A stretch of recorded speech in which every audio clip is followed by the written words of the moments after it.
Salut à toutes, salut à tous et bienvenue dans cette nouvelle vidéo sur la chaîne C'est mon avis.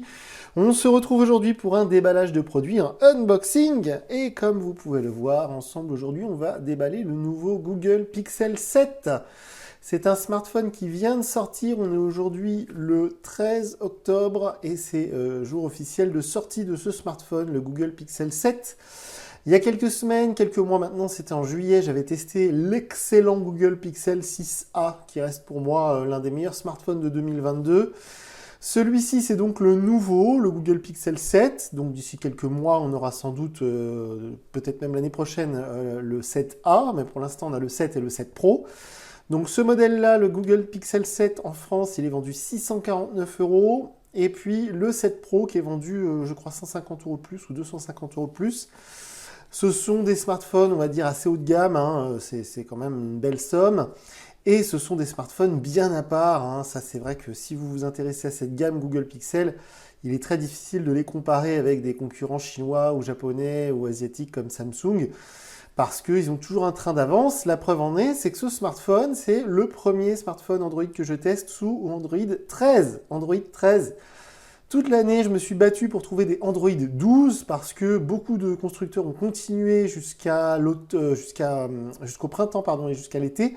Beaucoup de constructeurs ont continué à sortir des smartphones sous Android 11 et moi je râlais, je trouvais des smartphones sous Android 12 difficilement. Là maintenant que la rentrée est passée, on trouve plein d'offres avec des smartphones sous Android 12 et ben voilà que Google sort carrément le Pixel 7 en Android 13. Comme ça, tout le monde est ringard d'un coup d'un seul. Le packaging est assez simple, pas grand chose à vous montrer d'intéressant sur le packaging, honnêtement, c'est vraiment du classique. C'est tout papier, à la Apple, j'ai envie de dire, même ça, c'est du papier, les petits machins là pour les sceller. Donc, on va les enlever justement, ces petits autocollants, voilà. Vu l'épaisseur de la boîte, évidemment, hein, ce sera un smartphone sans chargeur. Je l'ai pris de cette couleur-là, il existe aussi en vert, mais le vert sauge, je l'avais déjà eu pour le 6A, et il existe en charbon, en carbone, en noir. Donc, non, le noir, franchement, c'est un peu tristoun. Je me suis dit que celui-ci, là, pour moi, ça fait un peu glace à la vanille, je le trouve très sympa. Alors, dans la boîte, on a quand même le câble USB-C vers USB-C.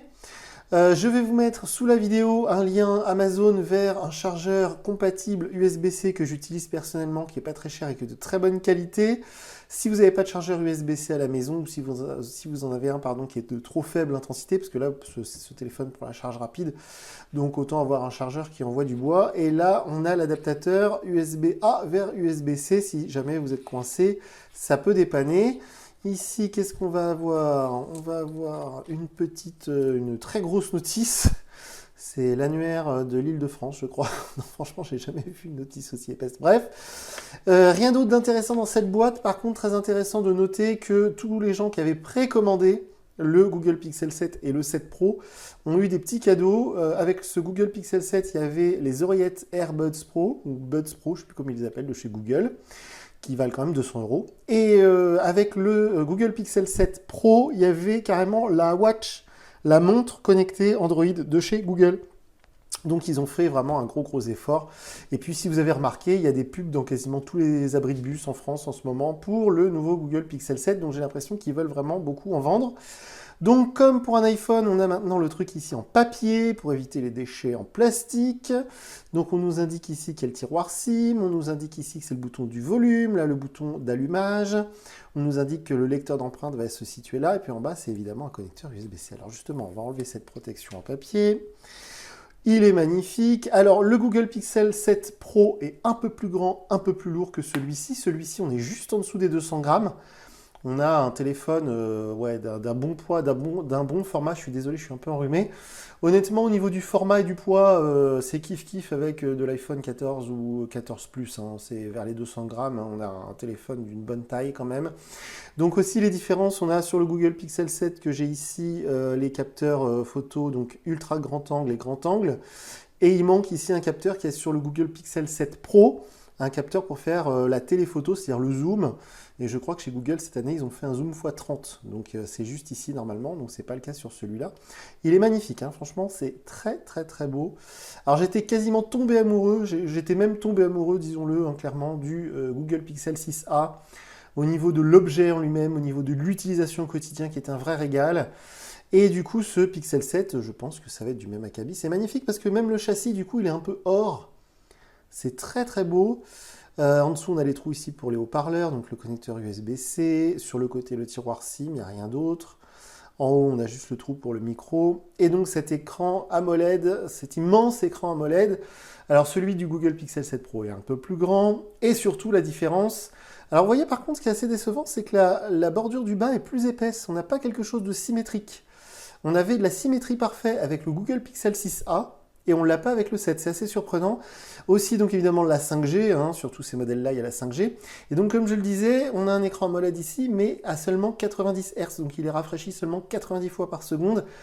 Alors que l'écran du Google Pixel 7 Pro, c'est un écran d'une nouvelle technologie, ils appellent ça LPTO, je ne sais plus quoi, et qui s'adapte en fonction des besoins entre 10 Hz et 120 Hz, donc c'est vraiment encore au-dessus. Alors, on va le mettre en français.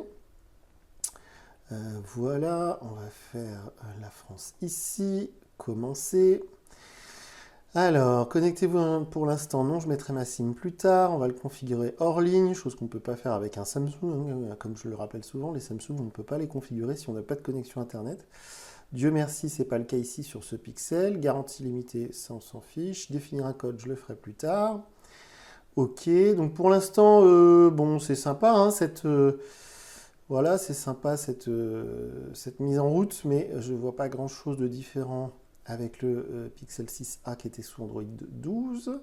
Tout est prêt, faire glisser. Ah bah par contre c'est rapide, hein. Ça c'est cool, hein. On est tout de suite sur l'écran d'accueil, hein. Ça c'est vraiment chouette. Donc de mémoire, il y a 8 Go de mémoire vive. On a un processeur de chez Google, hein, le Tensor, je crois que c'est Tensor 2, il me semble, là-dessus. Donc on a vraiment quasiment ce qui se fait de mieux, hein, actuellement au niveau hardware.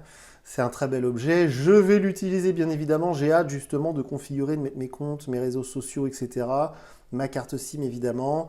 Je vais l'emmener partout avec moi. Je vais prendre des photos. Et puis d'ici quelques jours, je viendrai vous dire ce que je pense de ce nouveau Google Pixel 7. C'est vraiment une grosse nouveauté.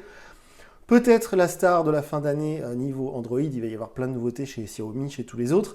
Mais là, c'est vrai que c'est rare. C'est pour ça que je le signale. Mais Google a tiré le premier. D'habitude, ils réagissent. Et là, ils ont fait fort parce que c'est eux qui tirent les premiers. Android 13 pour la première fois. Et puis du coup, bah, un téléphone qui a l'air quand même bien sympathique. Alors toutes les touches, petite précision avant de nous laisser, toutes les touches, vous voyez, colorisées, sont un peu jaunes.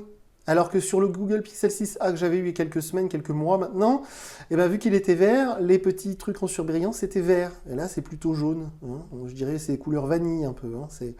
C'est sympa. Faut aimer. Le fond d'écran aussi est assez... on va dire qu'il est artistique, voilà. Si vous avez des questions, comme d'habitude, passez plutôt par Twitter. Je vous mets sous la vidéo le lien vers mon compte Twitter, car je ne lis pas vos commentaires sur les vidéos YouTube. Et puis d'ici quelques jours, on se retrouve donc pour une vidéo où je vous dirai ce que je pense de ce tout nouveau Google Pixel 7. Je vous dis à très bientôt pour une nouvelle vidéo sur la chaîne. Salut!